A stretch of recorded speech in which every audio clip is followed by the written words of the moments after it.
Going to be 41 degrees tonight, so we're going to take our little baby redfoot tortoise in. Is that your flowers, JJ? Yeah. All right, show them what your flowers. How many different colors do you have there? Okay. White, purple, and red, and pink. Wow. Do you have an orange one there too? Yes. All right. But I would like to say orange. And orange. I'm going to pull some of these orchids and stuff back in if it's not too late. This guy looks a little bit worse for wear. We're probably going to get rid of these, give these away to Natalie's mom or something, see if she can sell them. The figs are leafing out pretty good. Not all of them, but I think they've had a little bit of time to harden off in the shade here, so maybe in the next few days, if we have time. Hectic schedule. If we have time, we need to find a place to plant these guys. Do we put the jaboticabas inside at 41 degrees?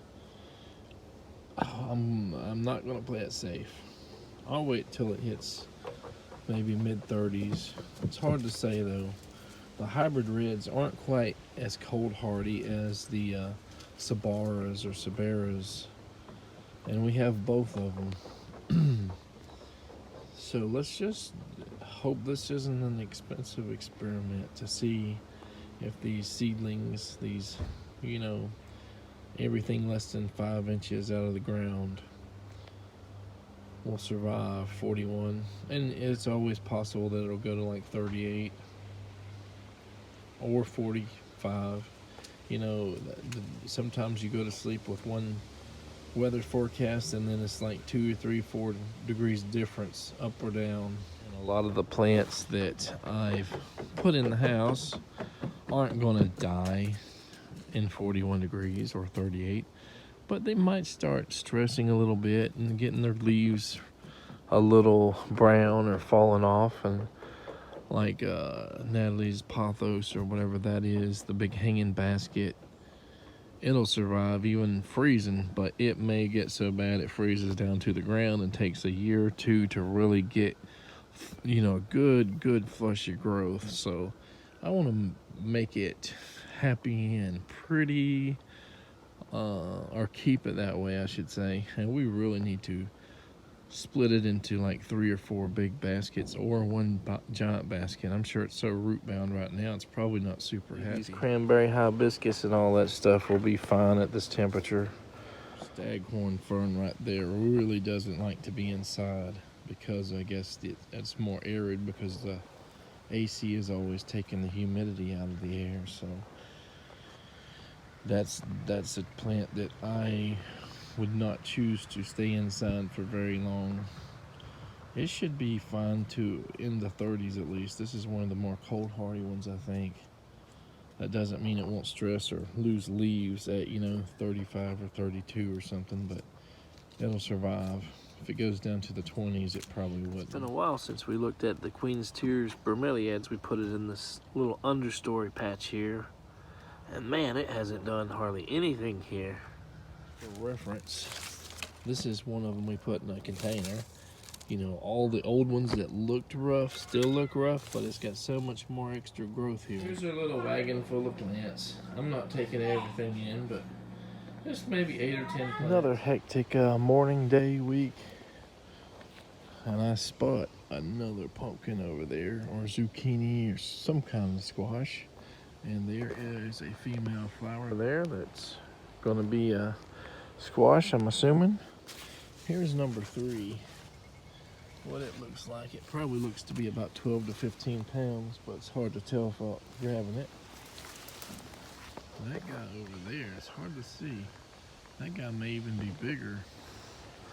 Maybe it's one that hid from us and we didn't see it. Maybe that is number 3 and this is number 4 here. Or there could be number 3, 4 to 10, somewhere between this 100-foot row with maybe 500 or 1,000 feet of vining all throughout, hidden here. In the jungle, looking for Big Bertha here. We found her again. Got another one there, small one, probably about a pound or so.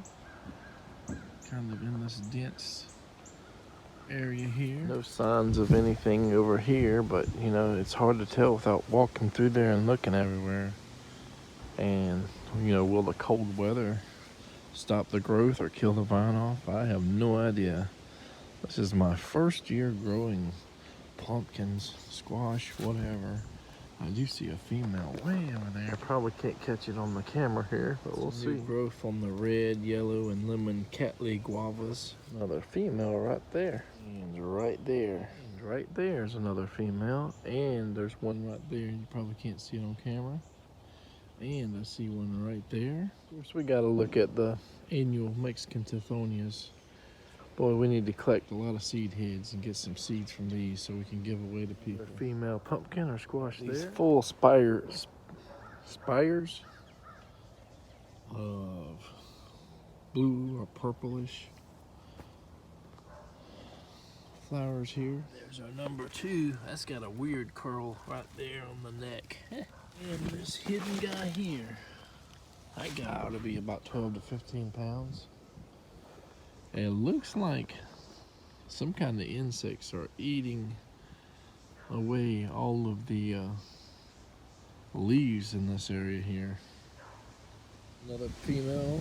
Since it's being defoliated here, you kind of can see if there were any pumpkins or squash here. And it looks like, oh, I do see one I've never seen. I was fixing to say there aren't any.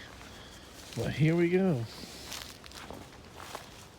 There's another one. That looks like about a 20 pounder, 18 pounder maybe. So we got at least 6 big pumpkins. Hopefully at least all of them will get fully mature before this plant dies. I didn't really expect to do this in this video, but I seen this area and I said, let's just go in the middle of all of this. This is probably 1/3 of the area. There could always be stuff there or on the other side of the fence that we can't really easily access. I think we're going to end this video here though. Take care.